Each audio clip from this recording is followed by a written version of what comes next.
doing? Okay. Okay, everyone, now let's enter a short meditation. I invite you to close your eyes, get comfortable in your seat.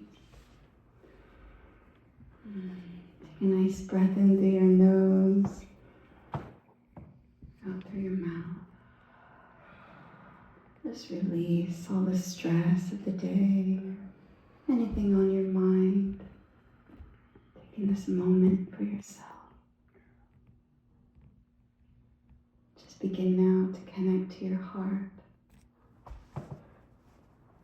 Feel that beautiful place of stillness inside of you. That beautiful light in your heart.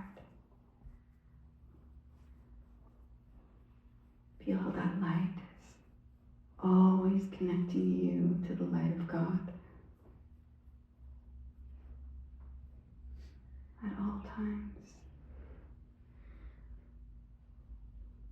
Feel that beautiful love in your heart.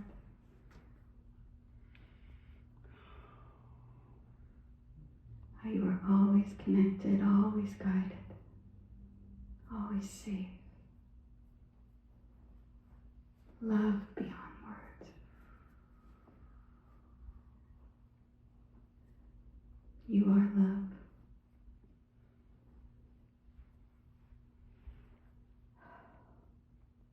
And allow yourself to connect to this beautiful place within.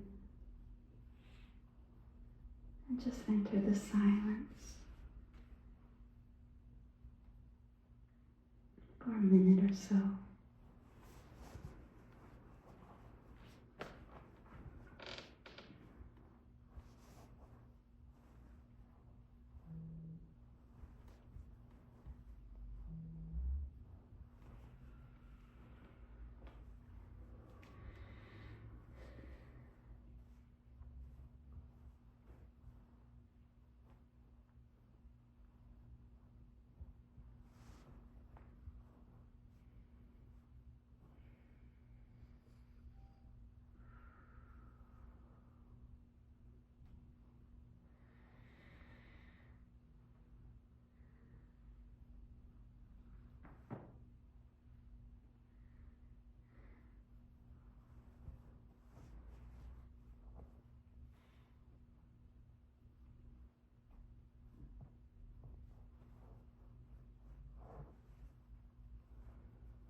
When you are ready, open your eyes and continue to feel that connection in your heart that's always there. Connection to the God within you, that light in your heart.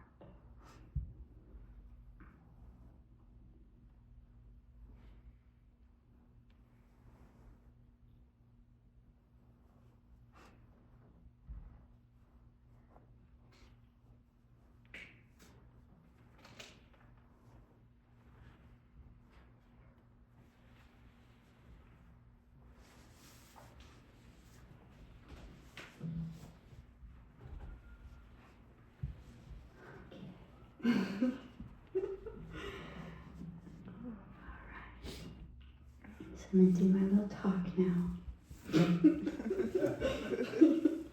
Thank you all for being with me here on my first talk at Unity of the West Side. It's a real pleasure. there I am. Best selfie of my life. I was like, that turned out okay. Okay. So my talk today is called Go with the Flow, and it is inspired by the daily word for today, which is intention. We have all heard the popular spiritual saying, you create your own reality. This once very unknown or even controversial spiritual concept has become pretty mainstream, especially in the circles that talk about manifesting and vibing high. I grew up with many family members who practiced unity. And the concept of you create your own reality was taught to me from day one. My family taught me that where your attention goes, energy flows, and that your thoughts and feelings are very powerful. It's what you focus on, you create more of in your experience. When I was little, my mom would try and make this concept simple by saying to me, you can either water your weeds or water your roses.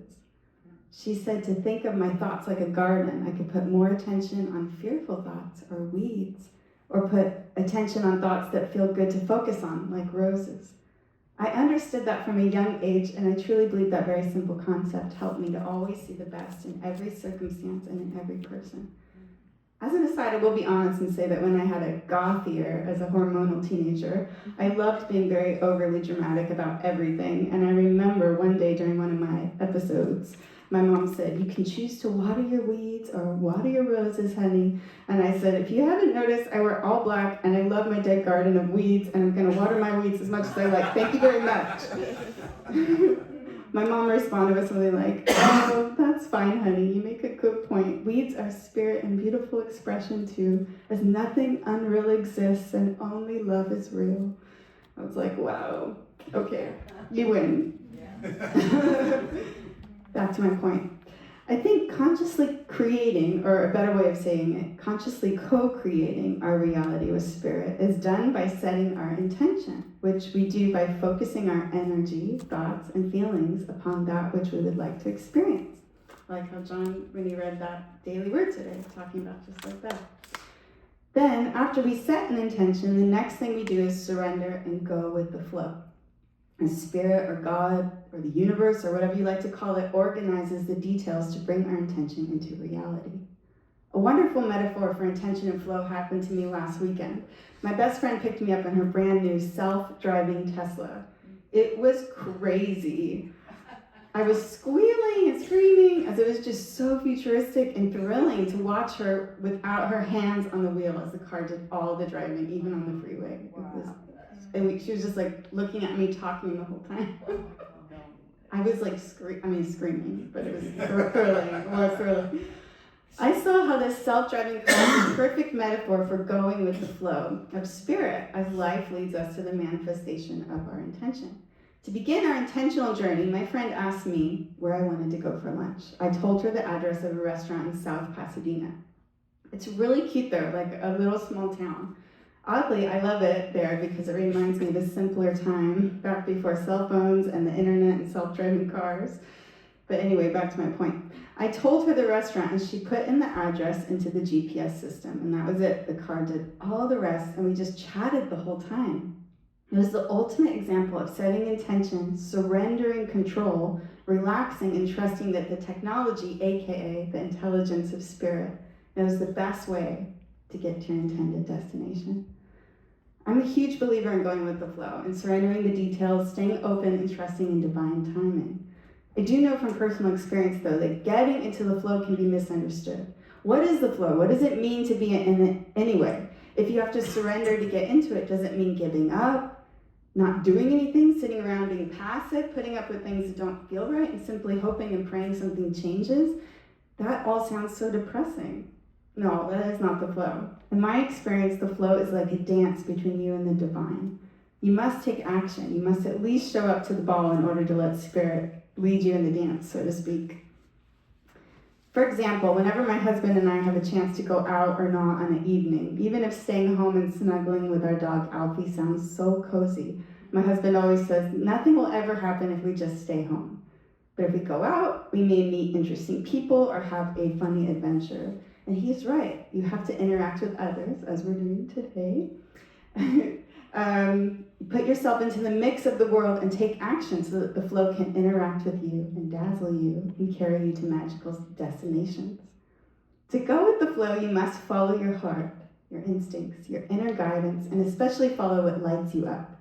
I believe that would sort out most every problem if you just followed what lights you up. Do you ever notice how the more you follow your joy, the more joyful your life is? It really is that simple, most of the time.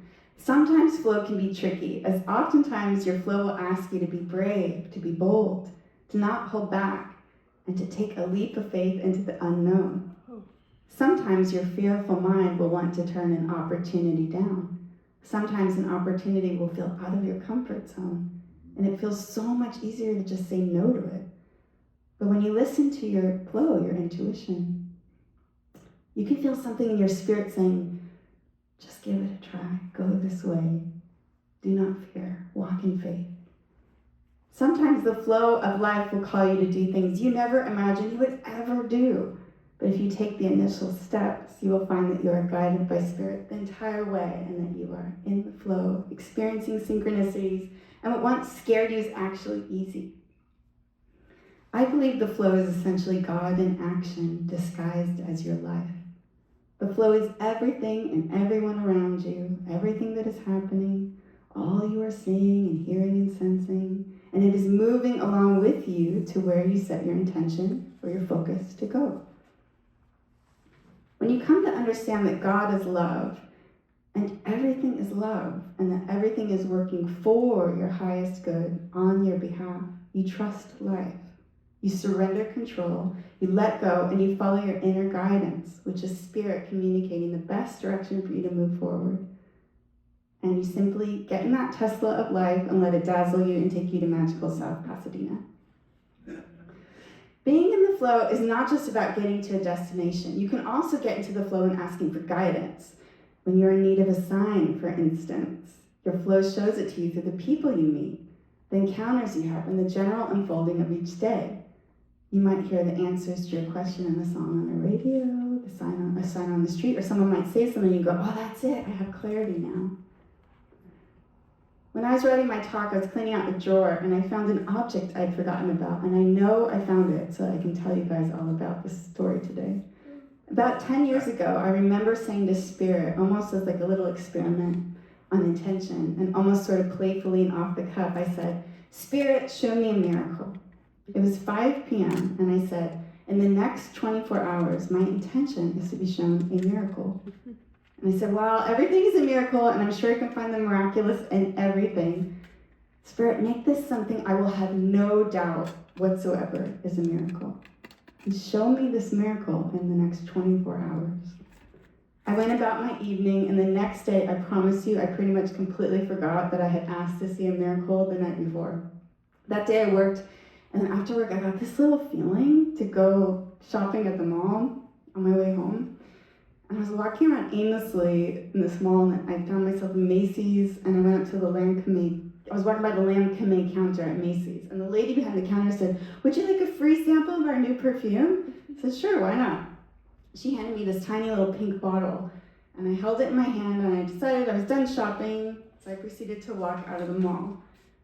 Then the thought occurred to me, it's almost 5 p.m., almost 24 hours since I asked to see a miracle. I guess I didn't see a miracle today. Well, that's okay. And just as I had that thought, I was walking, and I looked down at the little bottle in my hand, and written across it was one word in bold. The word was miracle.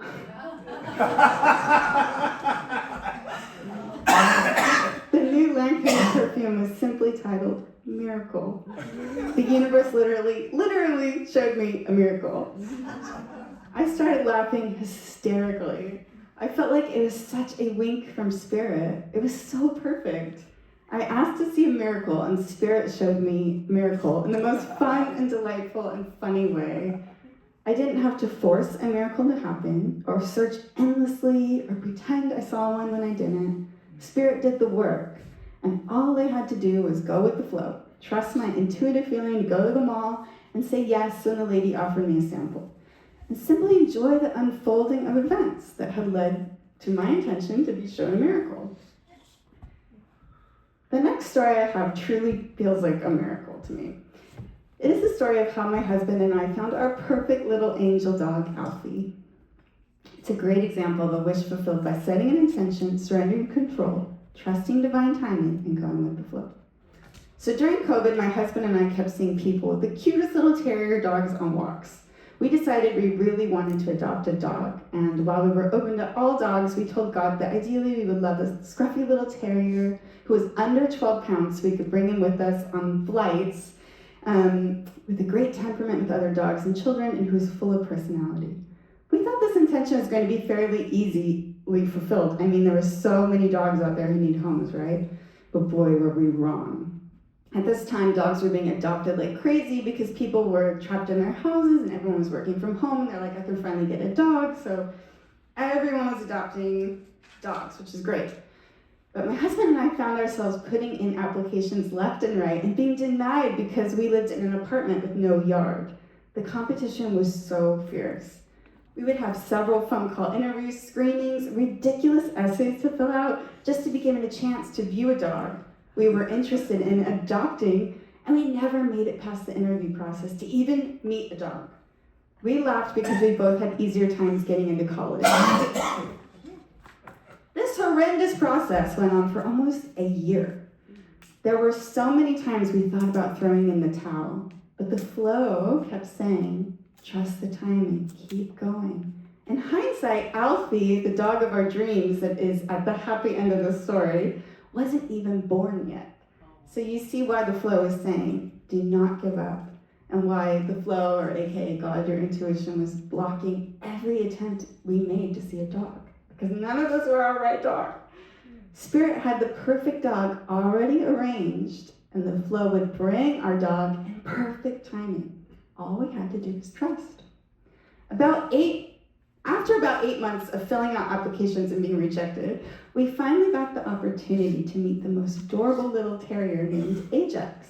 We were so thrilled by his photos. He looked exactly like our wish list. We drove about an hour outside Los Angeles and packed the car with little gifts and treats for our hopeful fur baby. On the ride there, I said to my husband, although we are so hopeful, if one of us doesn't feel right about this dog, we have to say something. Because it has to feel like the inner green light for both of us when we are with this dog, and we will get a knowing either way. We met Ajax, and although he was perfect on paper, my husband and I both looked at each other and said, I don't think I feel the inner green light. We tried to force the green light. We sat with Ajax for an hour. We really, really wanted it to feel right.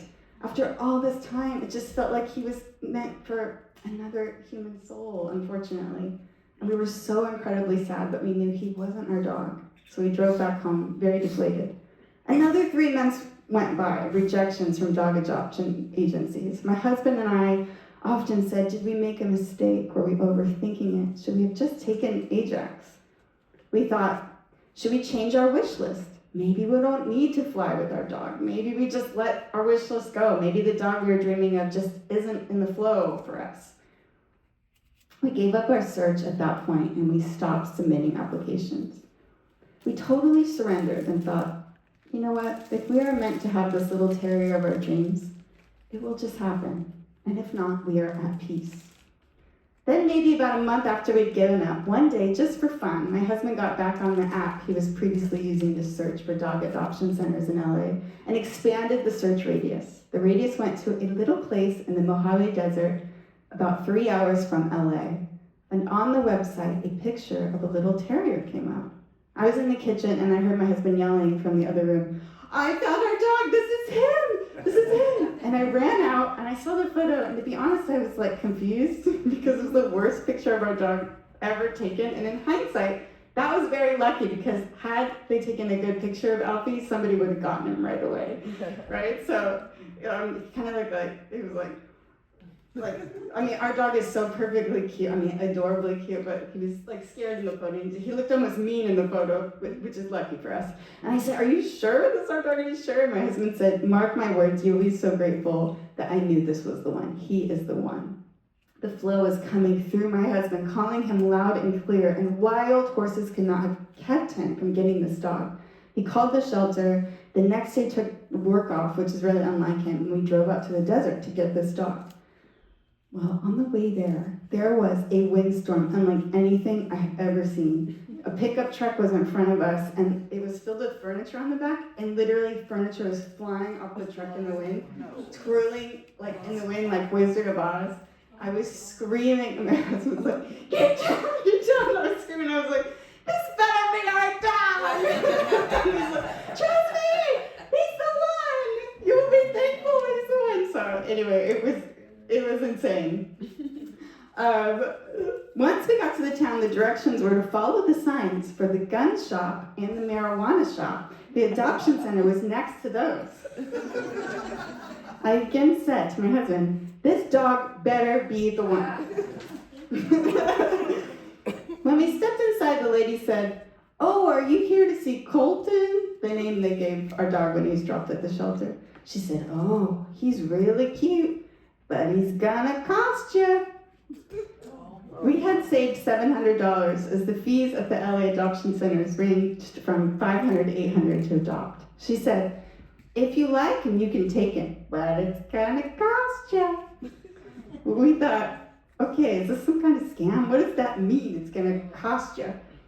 We said, well, okay, how much? And she said, $75.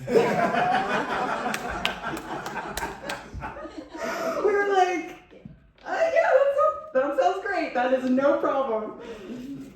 She brought out little Colton, and immediately Colton jumped into my husband's arms and started licking him all over. And then he jumped into my arms and started licking me. My husband and I were bawling. We were both looking at each other and we said, "Green light, green light."